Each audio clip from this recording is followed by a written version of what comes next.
أهلا بيكم أهلا بيكم صبايا بعد ال40. كل سنة وانتم طيبين بمناسبة شهر رمضان الكريم. النهاردة عاوزة أكلمكم عن حاجة مهمة جدا اللي هو الاهتمام بصحتنا في الشهر الفضيل، وخصوصا صحة عينينا. النهاردة هنتكلم عن ترطيب العين والاهتمام بترطيب العين خصوصا في شهر رمضان، لأن احنا في الشهر الفضيل بنتعرض لعوامل كتيرة جدا بتساعد على جفاف العين.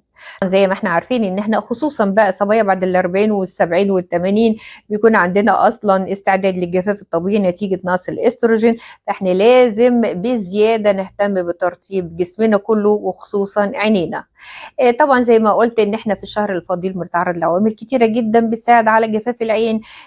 اهمها ان احنا طبعا بنقف فترات طويلة جدا في المطبخ، فبنتعرض لكمية كبيرة جدا من الحرارة، من البوتاجاز بقى والافران الى اخره. كمان احنا طول النهار ما بنشربش ميه طبعا لان صيامنا هو صيام جاف. طبعا كمان ان احنا بعد الفطار بنشرب بقى كميه شاي وقهوه كتيره جدا، كل دولت مضرات للبول. وساعات ننسى بقى نشرب كميات بسيطه من الميه، لان احنا بنهتم بالمشروبات التانية العاديه وبننسى نشرب الميه في صورتها الطبيعيه. طبعا مهم قوي ان احنا نشرب الميه في صورتها الطبيعيه على قد ما نقدر. اللي ما بيحبش يشرب ميه يشرب بقى ينسون او اعشاب، ويتجنب على قدر المستطاع ان هو يكتر من الشاي والقهوه. طب وايه كمان برضو بيساعد على جفاف العين في رمضان؟ طبعا احنا زي ما احنا عارفين ان احنا بنتفرج كتير جدا على التلفزيون بقى والموبايلات، تمثيليات وطرق طبخ الى اخره، والتكنولوجيا يعني بنتفرج بقى على الكمبيوتر. وزي ما قلنا التلفزيون لفترات طبعا طويلة، يعني اغلبنا كده يعني بيحاول يتابع يعني اغلب المسلسلات.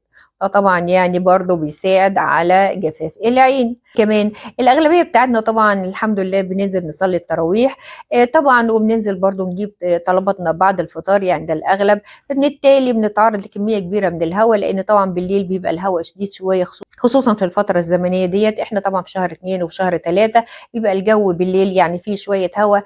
الهواء دوت لما بيمر على العين يعني بيسبب لها برضو جفاف زيه زي الحرارة بالظبط. طيب أنا برضه عاوزة أقول لكم يعني إيه أعراض الجفاف؟ أعراض الجفاف إن إحنا بنلاقي عينينا بقى بتحرقنا، ونلاقي عينينا حمرا، وتلاقي في شكشكة كده في العين، وتلاقي ضبابية في النظر. الواحد كده ساعات يلاقي نظره كده يعني مش مظبوط، في ضباب كده مش شايف كويس. ده طبعا بيساعد على إن مستوى الإبصار عندنا ما بيكونش أحسن حاجة، وبيساعد على التهابات العين. جفاف العين مضر جدا جدا لعينينا. يعني خلاصة الكلام ان الجفاف دوت مضر جدا جدا لعينينا يا جماعة. فلازم ان احنا نهتم قوي قوي بترطيب العين. طب يا جماعة نرطب عينينا ازاي ونحافظ ازاي على ترطيب العين؟ طبعا نمرة واحد، في قطرات موجودة بكثرة جدا في الأجزخانات بتساعد على ترطيب العين. اللي يقدر يشتري قطرات، أنا طبعا بشتري قطرة.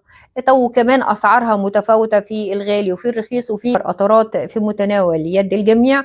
المهم إن احنا نحاول نشتري قطرات للترطيب، يعني نرطب بيها عينينا مرتين ثلاثة في اليوم حسب نوع القطرة. وطبعا بعد برضو استشارة الطبيب، او يعني هي بصراحة حاجة بسيطة، ممكن جدا الصيدلي ممكن يرشدك ان انت ايه القطرة المناسبة ليكي حسب السعر بتاعها. يعني هي غالبة قطرات الترطيب قطرات آمنة جدا جدا. طب ايه اللي بقى مش قادر يشتري قطرة للترطيب؟ وكمان ايه نعمل ايه بقى بالوسائل الطبيعية كده السهلة البسيطة اللي مش مكلفة، اللي هي ممكن برضو تساعدنا على الترطيب؟ ممكن جدا نعمل كمادات مية دافية. مية دافية يا جماعة، مش مية سخنة بتغلي، لا مية دافية علشان ما نأذيش عينينا. نعمل كمادات المية الدافية دي ازاي؟ بنجيب مية دافية وبقطنة كده او حتة قماشة نظيفة، بس لو هنعمل كمادات بقطعة من القماش يا ريت نخصصها لكمادات العين بس، سواء قماش او فوطة. بس طبعا يفضل ان احنا نعملها بالقطن، والقطنه دي نعمل بيها كمادات العين ونرميها. طبعا انا افضل بالقطن بتاع المكياج، شايفين القطن ده اللي بنزيل بالمكياج.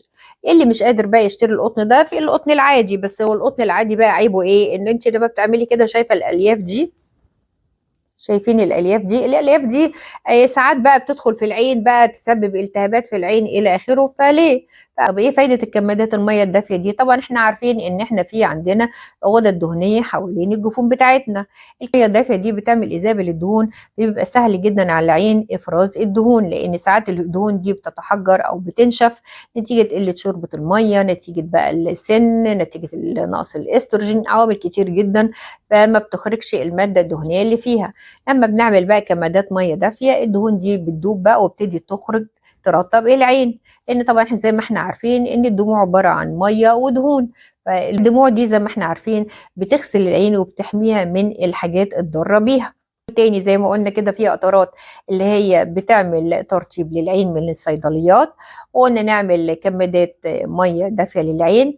تالت حاجة بقى ما ننساش أبدًا ناخد أوميجا 3، أوميجا 3 طبعًا دي مهمة جدًا للجسم كُلّه، لكن من ضمن فوايد أوميجا 3 إن هي برضه بتساعد على ترطيب العين.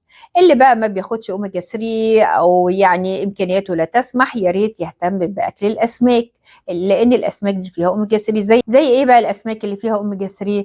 زي الماكريل، زي التونة، زي السردين، يعني كلها أسماك أسعارها في متناول يد الجميع. طيب إيه كمان برضه بيساعد على ترطيب العين؟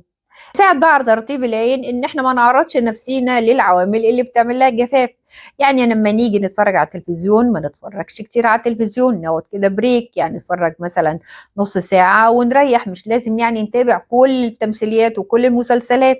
لمّا نيجي برضه نتفرج على التلفزيون يا ريت التلفزيون يكون في مستوى عينينا، يعني وإحنا كده بنتفرج على التلفزيون يا ريت ما نثبّتش التلفزيون في حتة تكون عالية عن عينينا، يا ريت في بيتنا نحط التلفزيون في مستوى عينينا، يعني حاجة نبُص له كده النظر يكون قدّامنا، لإن إحنا لو حطيناه فوق مستوى النظر هنضطر إن إحنا نفتح عينينا فتحة كبيرة، فبالتالي مساحة العين اللي بتتعرض للهوا هتكون كبيرة، فده برضه هيساعد على جفاف العين، يعني نحط التلفزيون بتاعنا في مستوى العين ده بيساعد على عدم جفاف العين.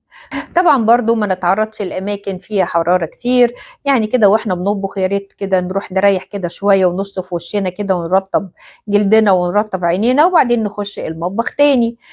ولو نازلين كده في مشوار الصبح ولقينا هوا كتير، يا ريت نحمي عينينا من الهوا بالنضارات، يعني نلبس نضارة الشمس، حتى لو ما فيش شمس البسي يا ستي النضارة علشان تحميكِ من تيارات الهوا اللي بتأثّر على جفاف العين وتسبب جفاف العين. يا ريت برضه لو إحنا هنقيد التكييف أو هنقيد مثلًا الدفايات، نحاول إن إحنا نجيب في أجهزة كده فيها ترطيب في الهوا بتطلّع كده بخار مَيّة فترطّب الهوا، يعني ما نقعدش في هوا جاف، لإن الهوا كل ما بيكون جاف برضه بيأثّر على ترطيب العين. كل ديّة حاجات يعني إحنا ممكن نعملها بحيث إن إحنا نحافظ على ترطيب العين ونحافظ على عينينا من الجفاف. استفدتِ بالمعلومة؟ يا ريت تشيّريها لأغلب صبايا بعد ال40 علشان الكل يستفيد منها، ويا ريت ما ننساش اللايك والسبسكرايب والشير، وأشوفكم إن شاء الله المرة الجاية.